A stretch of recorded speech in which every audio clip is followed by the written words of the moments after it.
Tama na! Tigilan niyo na ito! Hanggang kailan pa natin gagawin ito? Anton, minahal mo ba talaga ako? Oo, ginamit mo lang ako. Minsan, kailangan mo sakripisyo ang isa para mabuhay ang taong mahal mo. Di ba mahal mo ako? Sana, maintindihan mo ako, Bea. Paalala ko lang sa'yo, Iha. Kung may nararamdaman kang mali, huwag mo ipagsawalang bahala.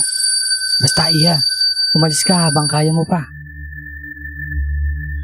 Magandang gabi, Miss France.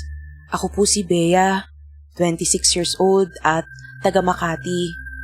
Isa po akong admin assistant sa isang maliit na ad agency at bride-to-be na sana.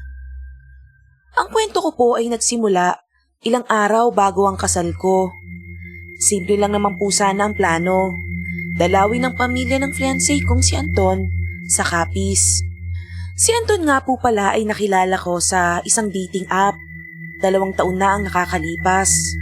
Masaya kami, maalaga siya, mabait, at hindi ko may tatanggi na talaga naman pong gwapo si Anton.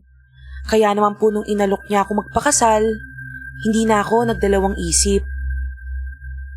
Pero sabi nga nila, bago magpakasal, kilalanin mo muna ang pamilya ng mapapangasawa mo. Pero, paano kung may mga lihim pala sila at ang mga lihim na yon ay ikaw lang ang hindi nakakaalam? Pagbaba namin ng bus dito sa Capiz, mainit ang hangin, tahimik ang paligid, at bumungad sa tapat ko ang isang malaking bahay. Matataas ang bintana, may mga Capiz shell, kulay kahoy ang buong labas.